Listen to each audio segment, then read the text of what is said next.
খেলার ঝলক আপনাদের সাথে রয়েছি আমি পূর্ণা। আপনারা এই প্রথম দেখছেন ডিজিটাল মিডিয়ায় বাংলায় খেলার খবরের বুলেটিন। ভারতীয় ও আন্তর্জাতিক ফুটবলের যাবতীয় খবর নিয়ে আপনাদের জন্য আমাদের বিশেষ সেগমেন্ট খেল সকার। মানবীরের চোট নিয়ে বিতর্কের ঝড়। জাতীয় শিবিরে চোট পেয়েছেন মলিনার আশঙ্কা আশিক কুরুনিয়ানের মতো অবস্থা হবে না তো। গতবার আশিক জাতীয় শিবিরে চোট পেয়ে প্রায় 1 বছরের জন্য ছিটকে গিয়েছিলেন। সিঁদুরে মেঘ দেখছে মোহনবাগান ম্যানেজমেন্ট। তারা ভয়ঙ্কর ক্ষুব্ধ, কারণ মরশুম শেষের পথে কেন জাতীয় শিবিরে দুবেলা অনুশীলন করানো হচ্ছে। মোহনবাগান ফিজিওর আশঙ্কা মনবীরকে বাড়তি ওজন তোলাতে গিয়েই চোট লেগেছে। বৃহস্পতিবার মনবীর ফিরলেই চোট পরীক্ষা করে বোঝা যাবে কী পরিস্থিতি। তবে মোহনবাগান শিবিরে তীব্র ক্ষোভের আগুন। আশিস রায় ও সাহাল আব্দুল সামাদ হালকা অনুশীলন শুরু করেছেন। আশা করা হচ্ছে সেমিফাইনালে হয়তো দুজনকেই পেয়ে যাবে মোহনবাগান। ম্যাকলরেন বুধবারও সেভাবে অনুশীলন করলেন না। তার পুরনো চোটের সমস্যায় একটু অস্বস্তি আছে, তাই তাকে বিশ্রাম দেওয়া হলো। তবে চিন্তার কোনো কারণ নেই। সঞ্জীব গোয়েঙ্কা স্বপ্ন দেখছেন একই সঙ্গে আইএসএল শিল্ড ও কাপ দুটো ট্রফি নিয়ে মোহনবাগান ক্লাবে আসতে। তিনি প্রচণ্ড আত্মবিশ্বাসী, একই সঙ্গে দুটো ট্রফি ক্লাবে ঢোকাতে পারবেন। সচিব দেবাশিস দত্তকে তেমনই জানিয়েছেন চেয়ারম্যান গোয়েঙ্কা। ক্লাবে আসবো, তখন উনি বললেন যে আমি কি দুটো নিয়ে আসতে পারি না? ওই কটা দিন আপনি সুযোগ দিন, যে যাতে এই যে এটা কোচেরও চাহিদা যে কোনো আনন্দ উৎসব এখন যাতে না করা হয়, তাতে ফোকাস টিমটা নষ্ট হয়ে যাবে। তো সেই জন্যে এখন কোনো সেলিব্রেশন করো না, সেলিব্রেশন হবে after ISL cup. Sanjiv Goenka আসবেন, শিল নিয়ে আসবেন, এবং আপনারা সবাই ভগবানের কাছে প্রার্থনা করুন যেন দুটো ট্রফি নিয়ে আসেন, কাপটাও সাথে নিয়ে আসেন। ধন্যবাদ, নমস্কার, জয় মোহনবাগান। ভাসিয়াম আলী নামাঙ্কিত মালিদের নতুন ঘরের জাঁকজমকভাবে উদ্বোধন করলেন মোহনবাগান কর্তারা। সদস্য সমর্থকদের সঙ্গে নিয়ে ক্লাব সচিব দেবাশিস দত্ত নতুন ঘরের উন্মোচন করে ক্লাব লনে একটি ছোট্ট অনুষ্ঠানও করলেন, যেখানে প্রদীপ চৌধুরী, সত্যজিৎ চট্টোপাধ্যায়, মানস ভট্টাচার্যরা স্মৃতিচারণা করলেন অতীত দিনে ক্লাবের জন্য ভাসিয়াম আলীর অবদান নিয়ে। সঙ্গে ক্লাবের মালিদের কথা ভাবায় ক্লাব সচিবকে ধন্যবাদ জানালেন তারা।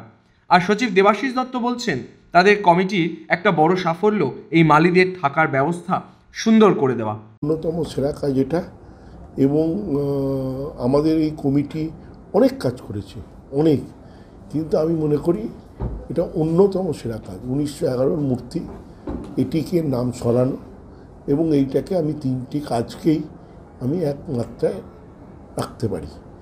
তার সঙ্গে ভিআইপি বক্স হয়েছে, লিফট লেগেছে, ক্রিকেটিং ইনফ্রাস্ট্রাকচার তৈরি হয়েছে, অগণতি কাজ হয়েছে। কিন্তু এই যে মালিদের ঘর was in a very dilapidated condition. যারা দেখেছে তারা জানেন ওরা প্লাস্টিক বেঁধে থাকতো। আমাদের যখন কমিটি এসছে তারপর থেকেই আমাদের আলোচনা চলছে। কিন্তু দেখুন, আমরা কোনো একজনের ব্যক্তিগত টাকায় মনমান ক্লাব তো চলে না, অনেকের টাকা সমষ্টিগত টাকা আমাদের জোগাড় করতে হয়েছে, টাকা জোগাড় করতে হচ্ছে। একটার পর একটা আমরা প্রজেক্ট করে গেছি, লাইব্রেরি হয়েছে, তো যতগুলো প্রজেক্ট হচ্ছে আপনারা জানেন, অঞ্জন মিত্র নামে মিডিয়া সেন্টার হয়েছে, অতগুলো ড্রেসিং রুম হয়েছে, এই যে কাজগুলো একটার পর একটা হয়েছে। তো কিন্তু এইটা আমাদের উদ্দেশ্য ছিল, এটা আমরা করবই, এবং সেটা আমি ধন্যবাদ দেবো আমাদের গ্রাউন্ড সেক্রেটারি সন্দীপন ব্যানার্জিকে। ও দিনের পর দিন আর্মির সঙ্গে যুদ্ধ করে এটা আর্মির থেকে পাওয়া অত্যন্ত কঠিন কাজ। আর্মির থেকে জোগাড় করেছে পারমিশন, আর্মি নিজে এসেছিলো কর্নেল ল্যান্ড। আমি সেদিন ছিলাম, যেদিন ইন্সপেকশনে এসেছিলো। আমি জেনারেলি অন্য দিন থাকি না, কিন্তু সেদিন আমি ছিলাম, কেন আমার কাছে মনে হয়েছিল এই পারমিশনটা আমার অত্যন্ত দরকার, না হলে আমি শেষ করতে পারবো না। তো আজকে আমি অত্যন্ত আনন্দিত যে আমরা কাজটা শেষ করে ওদেরকে রাখার বন্দোবস্ত আপনারা নিজেরা দেখে নিন। কীরকম ঘর হয়েছে, এটা তো লুকানো কিছু নয়, কীরকম ঘর হয়েছে। প্রত্যেক আলাদা ঘর করে দেওয়া হয়েছে, তাদের জলের পাইপ, নতুন পাখা, লাইট, এমনকি জামা কাপড় ঝোলাবে তারও জিনিস লাগিয়ে দেওয়া হয়েছে। তো সেই জন্য সব রকমভাবে আমরা চেষ্টা করেছি, এবং সবচেয়ে বড় জিনিস, আমি গত কমিটিতে এটা প্রস্তাব যখন দিলাম, সবাই অত্যন্ত আনন্দের সঙ্গে আমার প্রস্তাবকে মেনে নিল যে এইটা ভাসিয়াম আলীর নামে হোক, মালিদের ভবন মালিদের নামে হবে। প্রাক্তন প্লেয়ারদের নামে হয়েছে, প্রাক্তন কর্মকর্তাদের নামে হয়েছে, তাহলে মালি যারা ঘাসটা গজাচ্ছে তাদের নামে হবে না কেন? এবং এটা যে আমরা করতে পেরেছি, ভাসিয়া মালি একটি নাম, ভাসিয়া মালিকে সম্মান জানানো হলো না, এটা সমগ্র মালি সমাজকে এটা সম্মান জানানো হলো ওর নামে এই ভবনের নামকরণ করে দিয়ে। আমার মনে হয় ময়দানে আর কারণ নেই, ভারতবর্ষে কোথাও আছে বলে আমার মনে হয় না। তো এইটা মোহনবাগান চিরকালই পথপ্রদর্শক হয়েছে, এটাও পথপ্রদর্শক হলো। মনে করি আমাদের ক্লাবের এই গত 3 বছর 4 বছরে যা কাজ হয়েছে, 1911 মূর্তি যেরকম হয়েছে, এটিকে নাম সরানো একটা বড় কাজ হয়েছে। তার সাথে সাথে আমি মনে করি এটা সমমানের কাজ হয়েছে। লিফট করা বা ভিআইপি রুম করার থেকেও এটা অনেক বড় কাজ হলো। অনেকদিন আগেই নির্বাচনের দামামা বেজে গেছে মোহনবাগানে। প্রায় রোজই দুপক্ষের যোগদান পর্ব দেখা যাচ্ছে। ভাসিয়া মালির নামে মোহনবাগানে মালিদের ঘর নিয়েও রাজনৈতিক খোঁচাও দিতে দেখা গেল দেবাশিস দত্তকে। ক্লাবের মালিদের কথা ভেবে তাদের কমিটি প্রথম এমন উদ্যোগ নিল যখন বলছেন দেবাশিস দত্ত, তখন সোশ্যাল মিডিয়ায় ঘুরতে শুরু করেছে আরও একটা ছবি, যেখানে দেখা যাচ্ছে ভাসিয়া মালিকে সংবর্ধিত করছেন টুটু বোস। 1992 সালে কলকাতা লিগে ইস্টার্ন রেলকে হারিয়ে লিগ জয়ের দিনে ম্যাচের আগে ভাসিয়া মালিকে বিদায় সংবর্ধনা দিয়েছিলেন টুটু বোস। এভাবেই চলছে মোহনবাগানের দুই পক্ষে নির্বাচনী প্রচার। আর বৃহস্পতিবারই ইসি বোর্ড গঠন করে মোহনবাগান নির্বাচনের আনুষ্ঠানিকভাবে কাজ শুরু হয়ে যাবে। মনে করি না বিরোধী কার বিরোধী হবে, সবাই তো আমরা মোহনবাগান সমর্থক সদস্য, আমরা সবাই ভাই বন্ধু, আমার কোনো বিরোধী নেই। কেউ যদি সে নিজে থেকে আমার বিরোধী ভাবে সেটা তার ব্যাপার, আমি কাউকে নিজের বিরোধী মনে করি না। সদস্যরা সিলেক্ট করে, ইলেকশন বলে কিছু হয় না, সিলেকশনই হয় চিরকালই। কোনো সময় যে ভোটে আপনারা যেটা বলছেন ইলেকশন, সেটা হচ্ছে অ্যাকচুয়ালি সিলেকশন। সদস্যরা বললে এবারটা উনি চালাবেন, তা বলে সিলেক্ট করলো। ভোট কোথায় হবে? তো রাজনীতির ময়দানে ভোট হয়, এখানে ভোট হয় না, এখানে বন্ধুপ্রীতি হয়, সবাই একসাথে কাজ করবে। আজকে এ কাজ করবে, কালকে ও কাজ করবে। গ্রামের উন্নয়নের জন্য যারাই এগিয়ে আসবে তারাই কাজ করবে। এটা নিয়ে আপনারা আইনটা আপনাদের পরিষ্কার করে দিই। আইন হচ্ছে ইলেকশনের দায়িত্ব দেওয়া হবে অসীম রায়কে। ক্লাব চলবে ক্লাবের মতো till the next election. This committee will function with all powers till the next election. Election তো কোনোদিন কমিটি করে না, ইলেকশন চিরকালই ইলেকশন বোর্ড করে। কালকে ইলেকশন বোর্ড ঘোষণা হবে এবং তারা ইলেকশন প্রসেস পরশু দিন বা যত তাড়াতাড়ি সম্ভব আমরা পরশু দিনই অ্যাপয়েন্টমেন্ট দিয়ে দেবো, তারপরে তাদের মতো করে তারা না আমরা ইলেকশন, আমি ইলেকশনের থেকে আমার বেশি ইম্পর্টেন্ট হচ্ছে আইএসএল কাপ জেতা, আমার বেশি ইম্পর্টেন্ট হচ্ছে হকিতে সাফল্য পাওয়া, আমার বেশি হচ্ছে ক্রিকেটে সাফল্য পাওয়া। কারণ মোহনবাগান আমার কাছে আগে, ইলেকশন জেতা আগে নয়। যারা ইলেকশনের, আমি অনেক জায়গায় দেখছি সেলিব্রেশন হচ্ছে যে খুব ভালো কথা, কিন্তু ক্লাবের যারা এনেছে সাফল্যটা তাদেরকে কোথাও আমন্ত্রণ জানানো হচ্ছে না। তো সেলিব্রেশনটা করতে গেলে সবাইকে নিয়ে সেলিব্রেশন করা উচিত। আমরা এখন সেলিব্রেশনে স্থগিত রেখেছি, আমরা বলেছি সেলিব্রেশন আমরা করব আফটার আইএসএল কাপ শেষ হওয়ার। কারণ আমাদের ফোকাস হচ্ছে মোহনবাগানের সাফল্য, আমাদের ফোকাস ইলেকশন নয়। মোহনবাগান ও ইস্টবেঙ্গলকে পাশাপাশি রেখে তুলনা করলেন ডগলাস দা সিলভা। মোহনবাগান সাফল্যের চূড়ায় আর ইস্টবেঙ্গল ব্যর্থতার অন্ধকারে, তাই মোহনবাগানকে দেখে শেখা উচিত ইস্টবেঙ্গলের, মত ডগলাসের। পাশাপাশি লাল হলুদের আগের কোচ কার্লেস কুয়াদ্রাদের সিজনকে তুলোধনা করলেন ইস্টবেঙ্গলের প্রাক্তন ব্রাজিলীয় footballer. I just want to say that, Douglas, now Mohunbagan is the most successful club in India, but completely different story in East Bengal, failure and failure. Seeing this picture, what is your feeling as ex-East Bengal footballer? Yeah, our feelings, of course, we are sad, no? And as I can talk as not as a East Bengal player, but I'm talking as a East Bengal lover. We are sad, but it is the situation. This is the current situation. So the mistake that they are doing is not from now; it's from before, no? And they should look properly how to do the things. Of course, sometimes it's luck, because as I said from the beginning, East Bengal has one the best and strong squad for the last ISL. No? I'm seeing that this ISL, but unfortunately, the mistake of the first coach, like in the pre-season, is not well.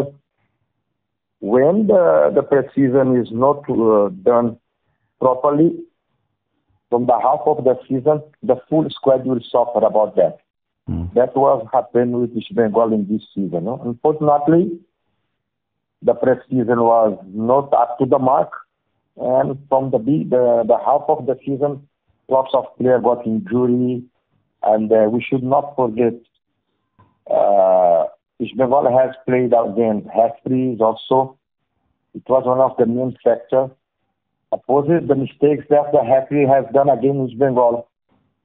It was not done. East Bengal should have been qualified for the Super 6. But we should not go and look for that because East Bengal has lost some points at home with poor performance. But let's see what they will do in the next season. Hopefully, the way they select the player is better for this season, and then they should look what is Mohun Bagan doing. They should be humble. It is like when we used to, in our golden times, the way we have done, Mohun Bagan has looked at that. East Bengal was that example in our time. After that, after some years, Mohun Bagan started doing well. I'm not talking about only ISL. I'm talking about I-League as well, because Mohun Bagan won I-League, Mohun Bagan won ISL, Mohun Bagan won some other trophies before. As per the players' market value is concerned, East Bengal is in number 4th. Although Mohun Bagan is number 1, but East Bengal is 4th position, ahead of FC Goa, Bengaluru, Odisha, and other clubs also. So, do you think the problem is financial problem or the different problem? No, I don't think so. The financial problem, because they have lots of superstars in the squad, Indian superstar.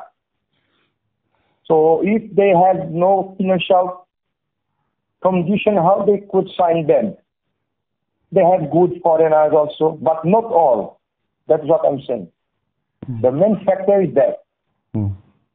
The way that is the one of the biggest problems in East Bengal. And again, I used to say, because I know always when I talk about East Bengal, there is a lot of controversy. Whatever I say here, some people will go and tell me to the different story. But since the thing is going wrong in East Bengal, my dream is to know how they do the select, how they recruit the player. What is the process, how to recruit the player? Because every season, among 6-7 players, only 2-3 is ISL level. Apart of that, they are even I-League. Even I-League. That is my point of view. But if everyone is saying the same thing, that means I'm not wrong alone. But how is the process they select those players? Why some players, those players who are not up to the mark to play for East Bengal JC, how they can sign this player? Who signed them? You understand? That is the question. What is the way they select this player? Because so many good players in the world, But we have to hope always. Because we have to learn about our mistakes. Let's hope East Bengal can learn again the mistake they have done this season, and they can do better for the next one. What is your message to the East Bengal supporters? We have to hope. I am East Bengal supporter as well. Even if I have played for Mohun Bagan too, and I won trophies in Mohun Bagan, I am East Bengal supporter. We have to hope. That is what we have to do. We have to hope, and let's hope. One of the main points also, I'd like to say that the way they should look for the youth development. If you spend at least 5 to 7 years the proper way in the youth development, you don't need to spend so much of money to hire Indian players. Make the players at home, but to make the players at home, make it the proper way. If you spend little money in the youth development, after some years you should not spend so much of money to hire players from other states or from other clubs. পরের বছর থেকে কি আর আদেও ISL হবে? এই প্রশ্নটাই ঘোরাফেরা করছে ফুটবল মহলে। কারণ ডিসেম্বরে এফএসডিএল এর সঙ্গে চুক্তি শেষ হচ্ছে ভারতীয় ফুটবল ফেডারেশনের, আর নতুন চুক্তির জন্য এফএসডিএল ফেডারেশনকে জানিয়েছে আইএসএল এ এবছরের লাভের 14% দেওয়া হবে ফেডারেশনকে। কিন্তু আবার এফএসডিএল এর পক্ষ থেকে সরকারিভাবে জানানো হয়েছিল শেষ 10 বছরে এই ফ্র্যাঞ্চাইজি লিগ করে প্রায় 5,000 কোটি টাকা ক্ষতি হয়েছে। তাহলে এখন প্রশ্ন হচ্ছে, লিগ করে যখন ক্ষতি হচ্ছে তাহলে লাভের 14% কিভাবে এফএসডিএল দেবে ফেডারেশনকে? বিষয়টা আমাদের কাছে একেবারেই পরিষ্কার নয়। তাই এটা বোঝার জন্যই আমরা কথা বলেছিলাম দীর্ঘদিন ধরে চার্টার্ড অ্যাকাউন্টেন্টের কাজ করে চলা বিপ্লব রায়চৌধুরীর সঙ্গে। শুনুন তিনি ফেডারেশনকে এফএসডিএল এর এই চুক্তির প্রপোজাল নিয়ে কি বললেন। অ্যাজ এ চার্টার্ড অ্যাকাউন্টেন্ট আমার পোস্ট কোয়ালিফিকেশন 12 বছর হয়ে গেল। তো যে কোম্পানি আজকে যে অঙ্কটা আপনি বললেন যে এত টাকা লস করেছে, তো অ্যাকাউন্টস হলো প্রত্যেকটা বছরের সঙ্গে প্রত্যেকটা বছরের ফাইনালাইজেশন রিলেটেড। তো যে যার অ্যাকুমুলেটেড লসের পরিমাণ একটা পাহাড় প্রমাণ লস হয়ে রয়েছে, তো নেক্সট সাকসিডিং ইভেন্ট থেকে তার যে লাভ করবে সেই লাভটা কিভাবে ক্যালকুলেশন করবে, এই বেসিসটাকে আমাদের ফার্স্ট অ্যানালাইসিস করতে হবে। লাভটা আদৌ করা সম্ভব কিনা, ইজ ইট ভায়াবল। তো এটা শুনে আমার মনে হচ্ছে খুব টাফ ব্যাপার, এবং ডিটেল আরও ওর financial audited financial statements etcetera এইসব অ্যানালাইসিস করলে ব্যাপারটা আরও ক্লিয়ারলি বোঝা যাবে। না, আমার 10 বছর ধরে প্রফিট হচ্ছে না, আমি বলছি 10 বছর ধরে আমার কোনো প্রফিট নেই, কিন্তু 11 নম্বর বছরে গিয়ে আমি প্রফিটের 14% দেবো, এটার মানেটা কি দাঁড়ায়? এটার মানে আমার কাছেও ঠিক ক্লিয়ার হচ্ছে না, ব্যাপারটা অ্যাম্বিগুয়াস লাগছে। চুক্তি নবীকরণ নিয়ে যখন চিন্তায় ফেডারেশন, তখন আইএসএল ক্লাবেরাই বা ঠিক কী বলছে, কারণ লাভের 30 থেকে 32% শেয়ার ক্লাবগুলোকেও দেওয়ার কথা বলা হয়েছে। মোহনবাগান সচিব দেবাশিস দত্ত বলছেন রিলায়েন্স আশায় টাকা এসেছে ফুটবলে। এদিকে আই লিগ খেলা ক্লাব কর্তারা কিন্তু বিষয়টাকে একেবারে অন্য চোখে দেখছে। ইউনাইটেড কর্তা নবাব ভট্টাচার্য বলছেন এফএসডিএল এর যখন এত টাকা ক্ষতি হয়েছে তখন কেন তারা নতুনভাবে শর্ত দিচ্ছে। সবসময় বিশ্বাস করি এফএসডিএলটা কি, এফএসডিএল হচ্ছে ওদের ইনভেস্টার, এফএফের ইনভেস্টার। তো আপনারা কিন্তু ইনভেস্টার কথাটা ওখানে লেখেন না, আমাদের ক্ষেত্রে যেরকম লেখেন যে এই কোম্পানির ইনভেস্টার ইস্ট বেঙ্গলের ইনভেস্টার ইমামি, আপনারা কিন্তু এফএফের ক্ষেত্রে লেখেন না যে এফএসডিএল হচ্ছে ইনভেস্টার। এফএসডিএল হচ্ছে ইনভেস্টার। আর যদি বলে ইনভেস্টার নয় ওরা সংযুক্ত করেছে, তাহলে তো আমরাও সংযুক্ত করেছি। এবার ইনভেস্টার যদি হয়, মানে আমার ব্যক্তিগত মতামত হচ্ছে ওরা ইনভেস্টার। ইনভেস্টারকে যথাযথ সম্মান দিয়ে এআইএফএফ যারা চালাচ্ছে নিশ্চয়ই তারা অত্যন্ত যোগ্য ব্যক্তি, তারা নিশ্চয়ই ওদের সঙ্গে এ করবে। আর এফএসডিএল লাভ করলো কি প্রফিট করলো আমার জানা নেই, তবে এফএসডিএল প্রচুর লোকসান করেছে, প্রচুর লোকসান করেছে। আজকেই হয়তো প্রফিট যদি করেছে কিনা আমার ধারণা প্রফিট করছে না, কারণ মুকেশ আম্বানি না এলে ভারতবর্ষের ফুটবলের একটা পরিবর্তন আসতো না। এই একটা হিউজ পরিবর্তন এসছে, তার জন্য কিন্তু এফএসডিএল এর কৃতিত্ব দাবি করতেই পারে। রিলায়েন্স ভারতীয় ফুটবলে পয়সা এনেছিল, এটা অস্বীকার করার কোনো জায়গা নেই। রিলায়েন্স ভারতীয় ফুটবলে বিনিয়োগ করেছে। সবচেয়ে বড় কথা, আইএসএল এর টিমগুলো ইনফ্রাস্ট্রাকচারে আজ অব্দি কিচ্ছু করেনি, কিচ্ছু না। যত হাজার কোটি টাকায় খরচা করুক, একটা নতুন স্টেডিয়াম কেউ করেনি, একটা কারোর ভালো ইউথ টিম নেই। আমিও কল্যাণী স্টেডিয়াম নিয়ে খেলি, নর্থ ইস্টও গোয়ার স্টেডিয়াম নিয়ে খেলে, ওই জায়গায় দাঁড়িয়ে আছে। তো আমার ধারণা যদি আইএসএল উঠেও যায়, তাতে তো আর সঞ্জীব গোয়েঙ্কা মনমান ছেড়ে দেবে না, তাই না? তো পুরোপুরি অ্যাডভান্টেজ পজিশনে আছে অল ইন্ডিয়া ফুটবল ফেডারেশন। আমি চাই না যে রিলায়েন্স চলে যাক, কারণ রিলায়েন্স একটা ভালো একাডেমি করেছে, রিলায়েন্স চেষ্টা করেছে ভারতীয় ফুটবলের জন্য টাকা বিনিয়োগ করেছে। কিন্তু আমার একটা মোটা মাথায় একটা সোজা প্রশ্ন ঢুকছে না যে একটা কোম্পানি 5,000 কোটি টাকা লস করার পরে সেটা নিয়ে আবার বসে বার্গেন করেছে কেন? এত যেখানে লস সেখানে তো সোজা বলে দিতে পারে, দেখুন ভাই 15 বছরে আমি 5,000 কোটি টাকা লস করেছি, I am not there anymore, আপনি লোক খুঁজে নিন। কিন্তু সেটা তো করছে না, অফারের পর অফার দিচ্ছে, বলছে প্রমোশন ডেলিগেশন থাকবে না, আমি এই যে এত % লাভ দেবো। আমি যদি এত % লাভে না হয়, ওই একদম সরে আসতে হবে, এদেরকে বলতে হবে আমি এর মধ্যে নেই। এখন বিলাস ব্যসনের যে জীবনযাত্রা তাদের, সেগুলোকে স্যাক্রিফাইস করতে হবে। এর আগেও তো এআইএফএফ ছিল, রিলায়েন্স ছিল না, ভারতের ফুটবল তো চলতো। নতুন করে ভাববে, এবং আমার ধারণা ভারতবর্ষের আজকে অর্থনীতির যা অবস্থা, রিলায়েন্স চলে গেলে আবার কেউ না কেউ চলেই আসবে। কলকাতা লিগ নিয়ে অনেক আলোচনা। কলকাতা লিগ কেন শেষ হচ্ছে না তা নিয়েও অনেক প্রশ্ন। এরই মাঝে মোহনবাগান সচিব নতুন একটা প্রশ্ন তুলে দিলেন। তার প্রশ্ন, নামটা কলকাতা লিগ কেন হবে, কেন বেঙ্গল লিগ হবে না? আইপিএলকে আমি এটা দোষারোপ করব না, এটা অনেক দিনকার দোষ। এটা তো কলকাতা কেন ফুটবল লিগ হবে, why not Bengal football league? আজকে কুচবিহারের প্লেয়ার খেলতে পারে, জলপাইগুড়ির প্লেয়ার খেলতে পারে, এর প্লেয়ার খেলতে পারে, দক্ষিণ চব্বিশ পরগনার প্লেয়ার খেলতে পারে, সবাইকে কলকাতায় এসে কলকাতা ফুটবল লিগ খেলতে হবে? Why not Bengal football league?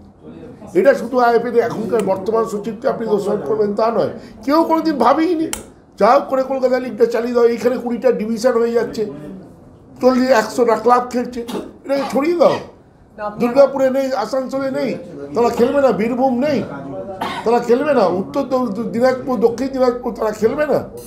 অবসর ভেঙে দেশের জার্সিতে ফিরেই গোল সুনীল ছেত্রী। বাংলাদেশের বিরুদ্ধে নামার আগে মালদ্বীপের বিরুদ্ধে ফ্রেন্ডলি ম্যাচে নেমেছিল ভারতীয় দল, সেখানেই মালদ্বীপকে 3-0 গোলে হারালো মেন ইন ব্লুজ ব্রিগেড।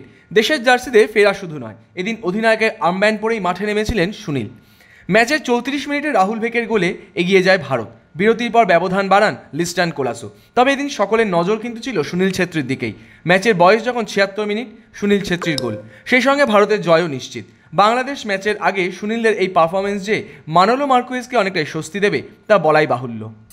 এবার মুখ্যমন্ত্রী মমতা বন্দ্যোপাধ্যায়ের কাছে পৌঁছে গেল লিওনেল মেসির জার্সি। এর আগে মোহনবাগান ক্লাব ও সৌরভ গঙ্গোপাধ্যায়ের কাছে মেসির জার্সি পৌঁছে দিয়েছিলেন শতদ্রু দত্ত। বুধবার ফুটবল যুবরাজের জার্সি পৌঁছে গেল বাংলার মুখ্যমন্ত্রীর কাছেও। 2020 25শে নভেম্বর প্রয়াত হওয়া দিয়েগো মারাদোনার রহস্য মৃত্যু নিয়ে চলা বিচারে নতুন মোড়। মারাদোনা মৃত্যুর সময় ডাক্তার, নার্সদের সঙ্গে পুলিশ অফিসার লুকাস ফ্যারিয়াসও ছিলেন তার বিছানার পাশে। সেই ফ্যারিয়াস কোর্টে জানালেন তিনি মারাদোনা মৃত্যুর সময় বিছানার পাশে কোনো মেডিকেল আইটেম দেখেননি।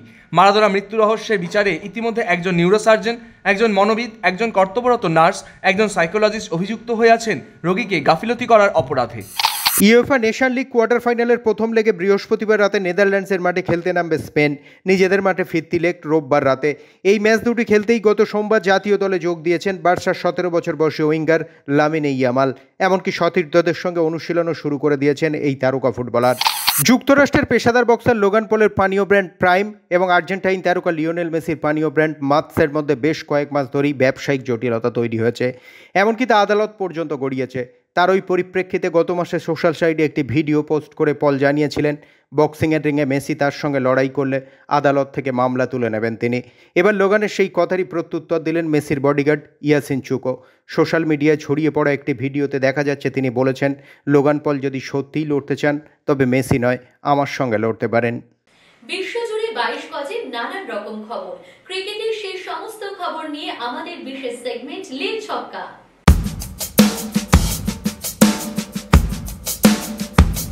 চেন্নাই সুপার কিংসের বিরুদ্ধে প্রথম ম্যাচে হার্দিক পান্ডিয়া নন, মুম্বাই ইন্ডিয়ান্সের অধিনায়কের দায়িত্ব সামলাবেন সূর্যকুমার যাদব। গত মরশুমে শেষ ম্যাচে নির্বাসিত হয়েছিলেন হার্দিক পান্ডিয়া, সেই কারণেই ধোনির চেন্নাইয়ের বিরুদ্ধে প্রথম ম্যাচে খেলতে পারবেন না তিনি। আগামী 23শে মার্চ চেন্নাই সুপার কিংসের বিরুদ্ধে মাঠে নামবে মুম্বাই ইন্ডিয়ান্স। সেই ম্যাচেই অধিনায়কের দায়িত্ব যে সূর্যকুমার যাদব সামলাবেন তা নিজেই জানিয়ে দিয়েছেন হার্দিক। তার হাতে রাজস্থান রয়্যালসের কোচের দায়িত্ব। হুইল চেয়ার নিয়েই নেমে পড়লেন রাজস্থানের কোচিংয়ের কাজে। কয়েকদিন আগেই পায়ে বড়সড় চোট পেয়েছিলেন রাহুল দ্রাবিড়, এখনও সেই চোট সারেনি, কিন্তু সেসব তোয়াক্কা না করে ক্রাচ নিয়ে হাজির হয়েছিলেন রাজস্থান রয়্যালসের কোচিং ক্যাম্পে। বুধবার থেকে নিজের কাজও শুরু করে দিলেন মিস্টার ডিপেন্ডেবল। হুইল চেয়ার নিয়েই যশস্বীদের তত্ত্বাবধান করতে শুরু করে দিয়েছেন তিনি।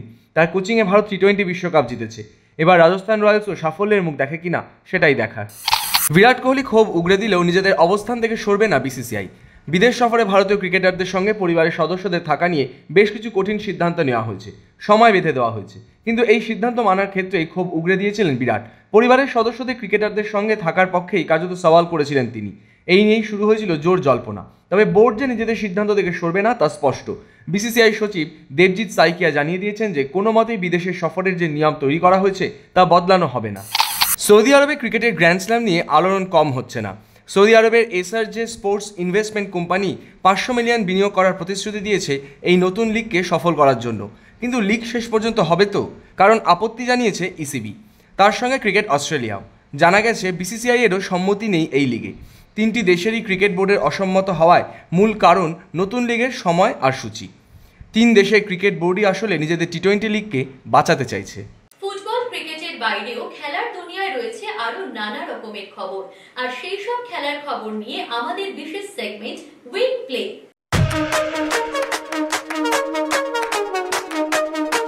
প্রফেশনাল টেনিস প্লেয়ার্স অ্যাসোসিয়েশন, যে সংস্থার একজন প্রতিষ্ঠাতার নাম নোভাক জকোভিচ, তারা টেনিসে সমস্ত নিয়ামক সংস্থার বিরুদ্ধে নিউ ইয়র্কের একটি কোর্টে মামলা দাখিল করল।